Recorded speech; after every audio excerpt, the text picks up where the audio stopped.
Hey there, everyone. This is Deeksha Janiani representing Team Trendline.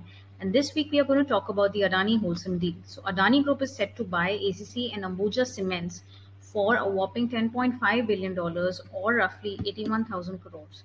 And this is by far the biggest deal in cement space if we consider the deal value and the capacity being acquired. Previously in 2016, Ultratech Cement bought JP Cements for 16,500 crore and got a 21 million ton per annum capacity in that price. Now, Adani Group is set to buy the Holcim stake for $6.47 billion.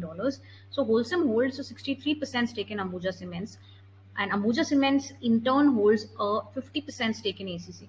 Holcim also has a direct stake of 4.48% in ACC. So, this is how the shareholding is structured. So, this is that the remaining deal amount will be applied towards the mandatory open offer.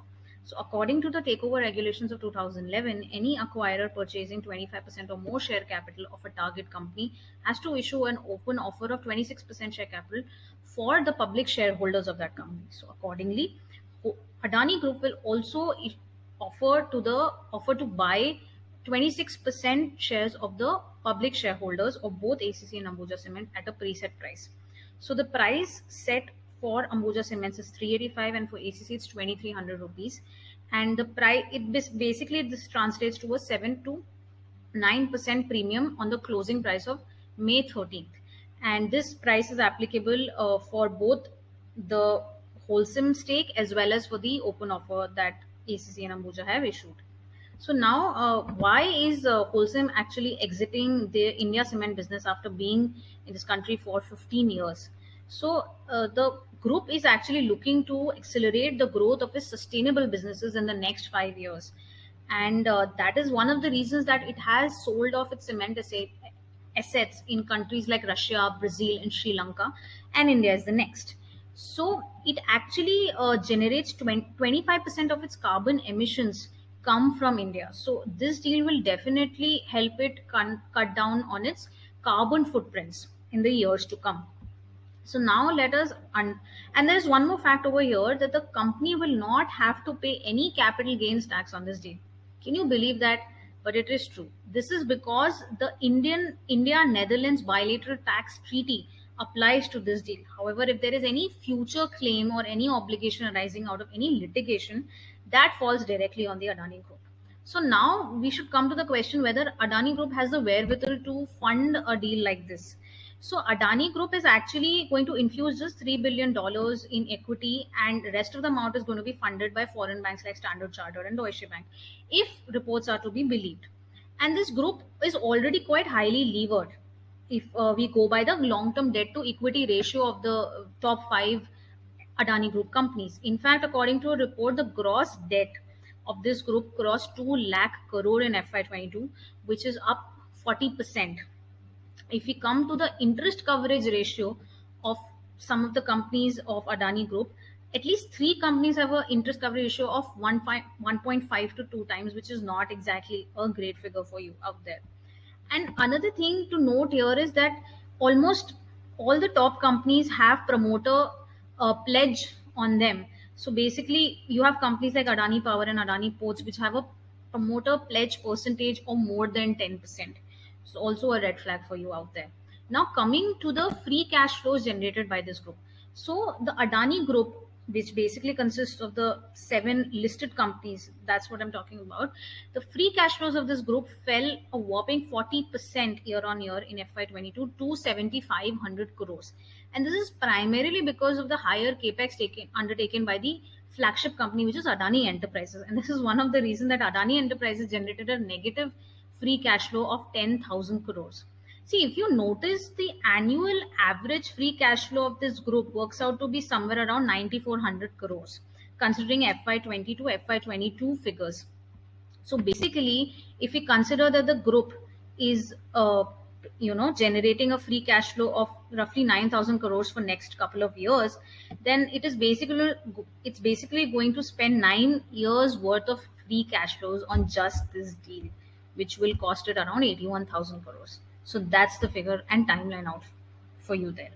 So now we should also see how the industry itself has evolved in terms of the capacity expansions in the past 10, 12 years, and where does Adani Group now stand in the scheme of things.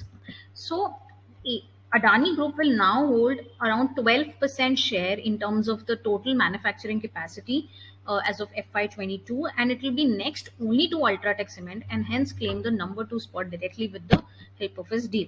So, in terms of revenue market share, it will have a 15% market share in the Indian market. So there is one. So I like to give you a little bit of background here. So ACC and Ambuja Cement had a 25% market share in terms of industry sales back in 2010.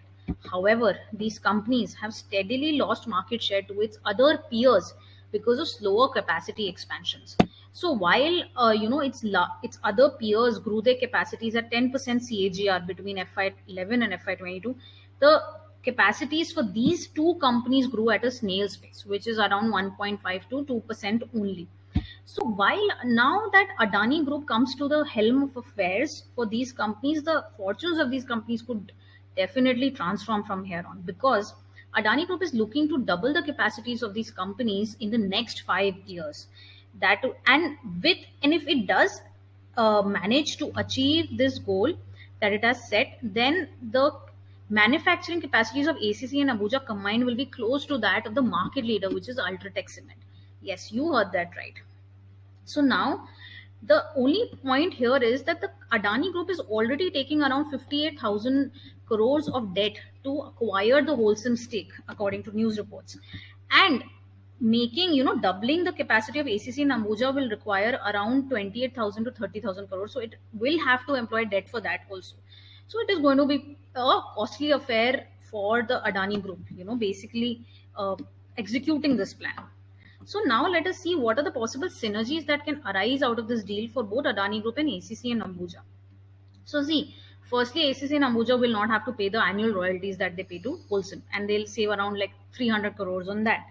And then the power, fuel, and logistics cost will also reduce, because it can, because of the dominant presence of Adani Group companies like Adani Green Energy and Adani Ports and SEZ in those particular sectors.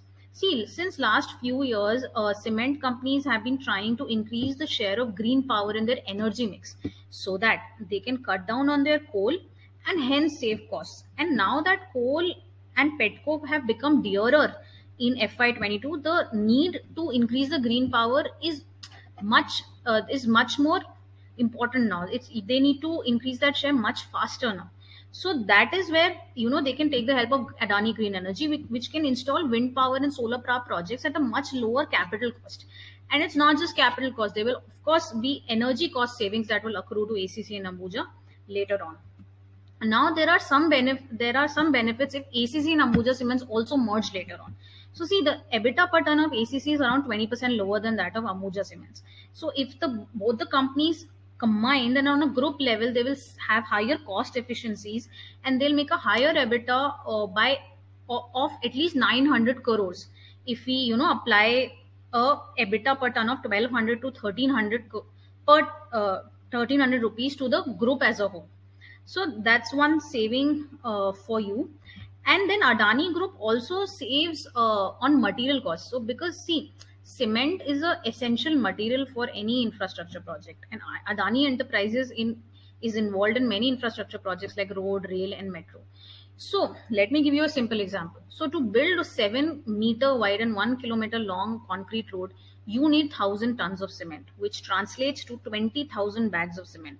And if one bag was to cost 310, the cost to build that 1 kilometer road is 62 lakh.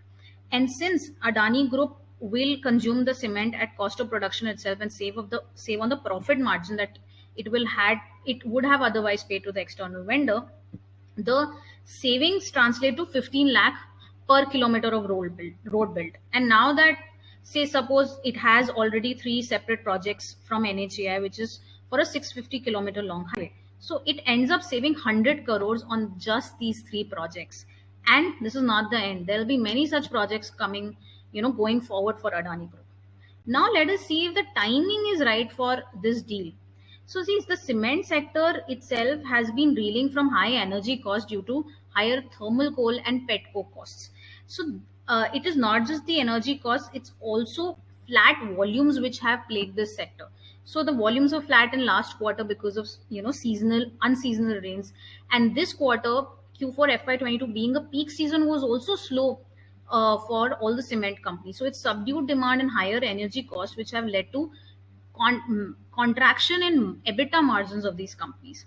So while the timing does not look as really auspicious for Adani Group, it will, before it can fast track the growth of ACC and Ambuja, it will have to steer clear of the dark clouds that are hovering of this over this sector. So only time will tell how this deal works out for both Adani and ACC and Ambuja. So that was my time, folks. Thank you so very much and have a great